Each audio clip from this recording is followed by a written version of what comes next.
आज चाहिँ मैले युट्युबको लागि सब्सक्राइब नोटिफिकेसनवाला भिडियो कसरी बनाउने भन्ने भिडियो लिएर आएको छु। आशा गरेको छु यहाँहरूले यो भिडियो मन पराउनु हुनेछ। सर्वप्रथम पिक्चर ल्याब ओपन गर्नुहोस्। एउटा स्क्वायर सेप एड गर्नुहोस्। कत्रो साइजको नोटिफिकेसन मनपर्छ त्यो अनुसार स्क्वायर सेपलाई रिसाइज गर्नुहोस्। आफ्नो च्यानलको लोगो इम्पोर्ट गर्नुहोस्।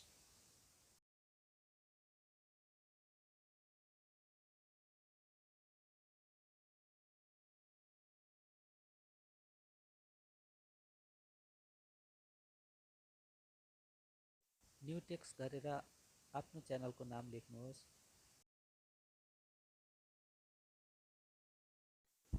कस्तो फन्ट मन पर्छ त्यो चुज गर्नुहोस्। कस्तो कलर मन लाग्छ तपाईलाई त्यो अनुसार राख्नुहोस्।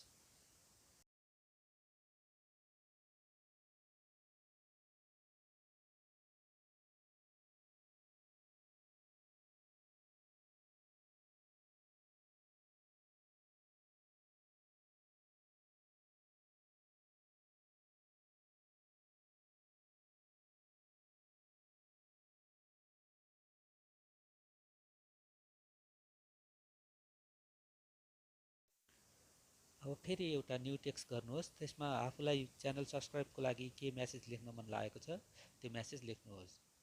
यहाँ चाहिँ मैले सब्सक्राइब फर मोर भिडियोज भन्ने मेसेज लेखेको छु। म चाहिँ त्यही हाल्दैछु। तपाईहरुले आफ्नो इच्छाले हाल्न सक्नुहुनेछ। अब हामीले त्यो नयाँ लेखेको टेक्स्ट एउटा सब्सक्राइब बटन अट्ने ठाउँ छोडेर त्यसलाई रिसाइज गर्नुहोस्, मिलाउनुहोस्।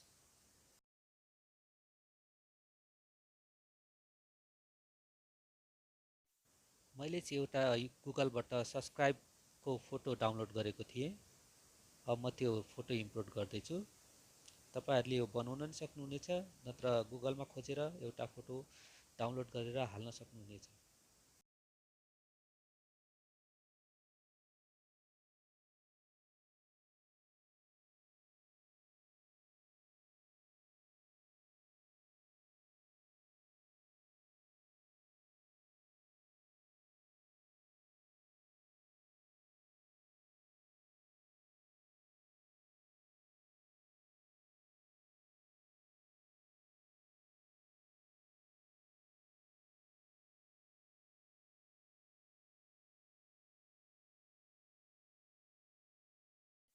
हाम्रो फ्लेक्सर ल्याबको काम लगभग सकिसक्यो।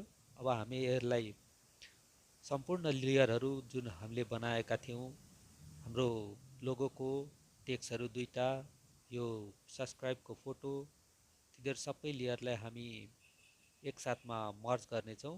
लेयरहरू मर्ज गरिसकेपछि अब चाहिँ हामी त्यो ब्याकग्राउन्डलाई ट्रान्सपेरेन्ट बनाएर पिङ्क फर्मेटमा फोटोलाई सेभ गर्दैछौँ। अब काइनमास्टर ओपन गर्नुहोस् र नयाँ प्रोजेक्ट ओपन गर्नुहोस्। अब त्यसमा एउटा ब्याकग्राउन्ड चुज गर्नुहोस्। मैले चाहिँ नीलो चुज गरेको छु, तर म यसलाई हरियो बनाउने छु। किनकि ग्रीन स्क्रिनवाला भिडियो भयो भनेदेखि पछि हामीलाई आफ्नो भिडियोमा यो सब्सक्राइबवाला भिडियो हाल्नको लागि सजिलो हुनेछ। अब हामीले त्यो पिक्चर ल्याबमा बनाएको नोटिफिकेसनको फोटोलाई इम्पोर्ट गर्दैछौँ।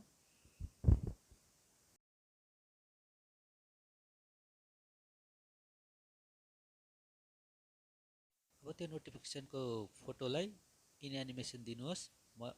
मलाई चाहिँ यो स्लाइड अपवाला एनिमेसन यसमा ठिक लागेको छ। त्यसलाई 1.5 स्पिड दिनुहोस्। अब एउटा हातको इमो जुन हाम्रो किबोर्डमा पाउन सक्नुहुनेछ। यदि तपाईको किबोर्डमा यस्तो इमो छैन भनेदेखि तपाईले एउटा फोटो हातको डाउनलोड गर्न सक्नुहुनेछ। चाहिँ इमो युज गरेकोले गर्दाखेरि मैले चाहिँ यहाँ एउटा टेक्स्ट एड गरेँ त्यो हातको फोटोको लागि।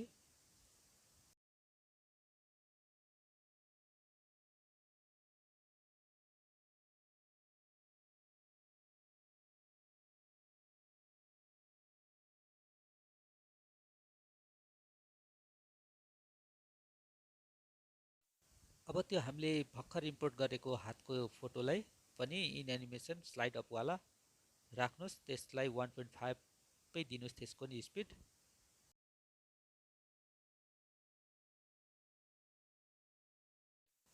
अब हाम्रो त्यो ब्याकग्राउन्डको लेन्थ अनुसार त्यो दुईटा फोटोहरुको लेन्थ पनि बराबर बनाउनुहोस्।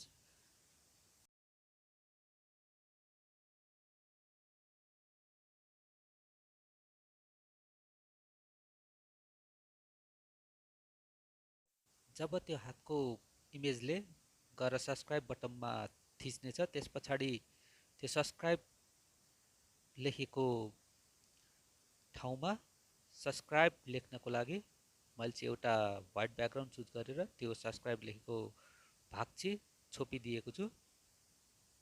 अब त्यसको ठाउँमा एउटा सब्स्क्राइब लेखेर हामी एउटा टेक्स्ट हाल्नेछौँ। सब्स्क्राइब लेखेको टेक्स्टको कलर चाहिँ व्हाइट अथवा ग्रे व्हाइट, क्रिम व्हाइट राख्नुहोस्। त्यो टेक्स्टलाई ठ्याक्कै त्यो पहिला सब्स्क्राइब लेखेको ठाउँमा मिलाएर राख्नुहोस्। अब हेरौँ त्यो औँला सब्स्क्राइब माथि पुग्दाखेरि हाम्रो चेन्ज भएर सब्स्क्राइब हुनुपर्ने छ।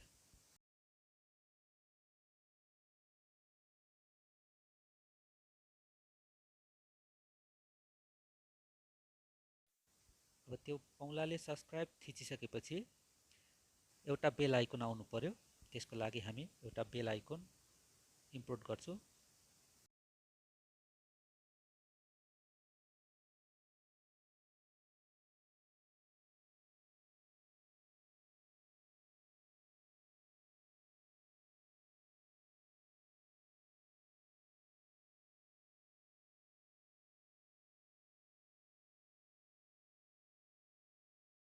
बेल आइकन कतिखेर आउनु पर्यो भनेदेखि जब त्यो औँलाले गएर सब्स्क्राइबमा थिचिनेछ, त्यस पछाडि बेल आइकन आउनु पर्यो।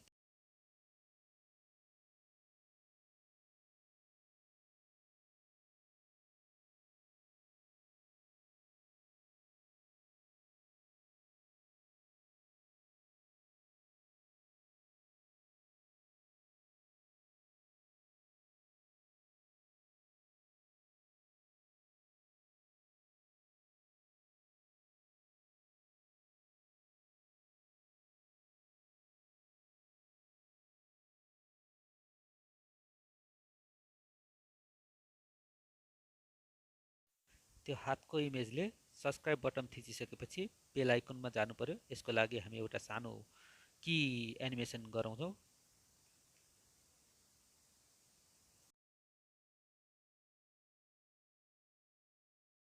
औँलाको फोटो चाहिँ बेल आइकनमा पुगिसकेपछि अब बेल आइकन पनि त थिचिनु पर्यो। त्यसको लागि एउटा सानो एनिमेसन गरौँ। त्यो सब्स्क्राइब बटनमा थिचिसकेपछि के हुनु पर्यो त? पहिला त हाम्रो त्यो सब्स्क्राइब्ड हुनु पर्यो। त्यस पछाडि बेल आइकन आउनु पर्यो।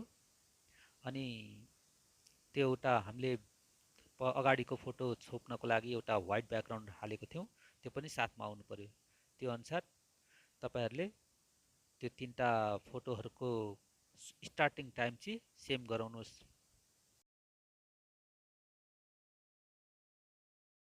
यति गरिसकेपछि हाम्रो यो ग्रीन स्क्रिन नोटिफिकेसन वाला भिडियो तयार भएको छ। अब यसलाई हामी एक्सपोर्ट गर्दैछौँ।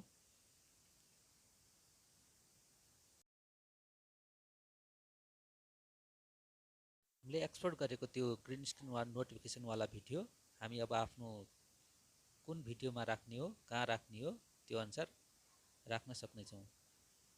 म चाहिँ अब एउटा भिडियोमा चुज गर्छु। अब त्यसमा भिडियोमा म त्यो के हामीले बनाएको नोटिफिकेसन भिडियो एड गर्दैछु। हामीले बनाएको त्यो भिडियो ग्रीन स्क्रिन वाला भएकोले गर्दाखेरि हामी क्रोमा की युज गर्न सक्छौँ त्यो ग्रीन ब्याकग्राउन्ड हटाउनको लागि। यो भिडियो तपाईहरुलाई कस्तो लाग्यो? यसको प्रतिक्रिया दिनुहोला, कमेन्ट गरिदिनु होला। भिडियो तपाईहरुलाई मन पर्यो भनेदेखि प्लिज शेयर गरिदिनुहोस्, सब्स्क्राइब गरिदिनुहोस् मेरो च्यानललाई, अनि भिडियोलाई लाइक गरिदिनुहोस्। धन्यवाद।